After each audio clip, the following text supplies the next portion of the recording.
ಓಂ ಶ್ರೀ ಗುರುಭ್ಯೋ ನಮಃ. ಹರಿ ಓಂ.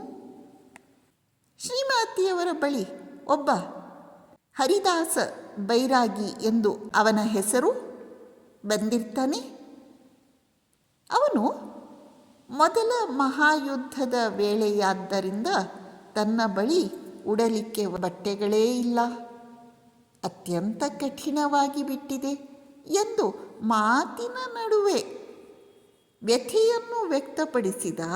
ಶ್ರೀಮಾತೆಯವರು ಅದನ್ನು ನೆನಪಿನಲ್ಲಿ ಇಟ್ಟುಕೊಂಡು ಅವನು ಹೋಗುವಾಗ ಅವನಿಗೆ ಒಂದು ಹೊಸದಾದ ವಸ್ತ್ರವನ್ನು ಉಡುಗೊರೆಯಾಗಿ ಕೊಟ್ಟು ಕಳುಹಿಸುತ್ತಾರೆ. ಜೈರಾಂಬಾಟಿಗೆ ಶ್ರೀಮಾತೆಯವರ ಒಬ್ಬ ಶಿಷ್ಯ, ಅವನ ಹೆಸರು ಡಾಕ್ಟರ್ ಕಾಂಜೀಲಾಲ ಎಂದು. ಅವನು ಪ್ರತಿ ಸಲ ಬರುವಾಗ ಒಂದಿಷ್ಟು ಔಷಧಿಗಳನ್ನು ತೆಗೆದುಕೊಂಡು ಬರುತ್ತಿದ್ದ. ಜೈರಾಂಬಾಟಿಯ ಬಡ ರೋಗಿಗಳಿಗೆ ಅವನು ಅವರ ಆರೋಗ್ಯ ಪರೀಕ್ಷೆ ಮಾಡಿ ಔಷಧಿಯನ್ನು ಉಚಿತವಾಗಿ ಕೊಡುತ್ತಿದ್ದ.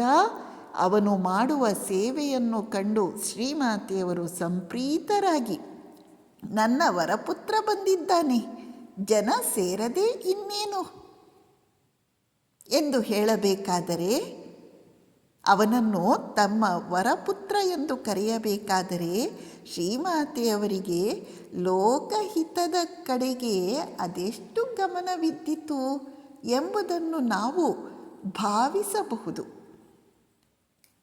ಸ್ವಾಮಿ ವಿವೇಕಾನಂದರು ರಾಮಕೃಷ್ಣ ಮಹಾಸಂಘದ ಸನ್ಯಾಸಿಗಳಿಗೆ ಸೇವೆಯ ಆದರ್ಶವನ್ನು ಹಾಕಿಕೊಟ್ಟಾಗ ಅದಕ್ಕೆ ತಕ್ಕಂತೆ ಸಾಧುಗಳು ಸೇವಾ ಕಾರ್ಯದಲ್ಲಿ ತೊಡಗಿರುವುದನ್ನು ಕಂಡಾಗ ಶ್ರೀಮಾತೆಯವರು ಅತ್ಯಂತ ಸಂತೋಷ ಪಡುತ್ತಾರೆ. ಅವರನ್ನು ಸತತವಾಗಿ ಹುರಿದುಂಬಿಸುತ್ತಾರೆ.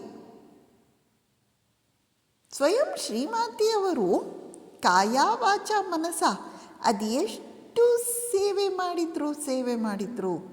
ಜೊತೆಯಲ್ಲಿ ಅವರು ಪ್ರತಿದಿನ ಬೆಳಿಗ್ಗೆ ತಮ್ಮ ಪೂಜೆ ಮುಕ್ತಾಯವಾಗುತ್ತಲೇ ಶ್ರೀರಾಮಕೃಷ್ಣರ ಬಳಿಯಲ್ಲಿ, ಪ್ರಭು, ಜಗತ್ತಿಗೆ ಒಳ್ಳೆತನ್ನು ಮಾಡು, ಎಲ್ಲರ ಕಷ್ಟ ಪರಿಹಾರವಾಗಲಿ, ಎಲ್ಲರಿಗೂ ಶಾಂತಿ ಸಮಾಧಾನ ನೆಮ್ಮದಿ ಲಭಿಸುವಂತಾಗಲಿ ಎಂದು ಪ್ರಾರ್ಥಿಸುತ್ತಿದ್ದರು.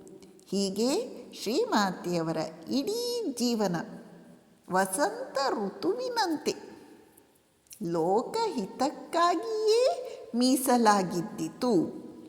ಏನದ್ಭುತ! ನಮಸ್ಕಾರ.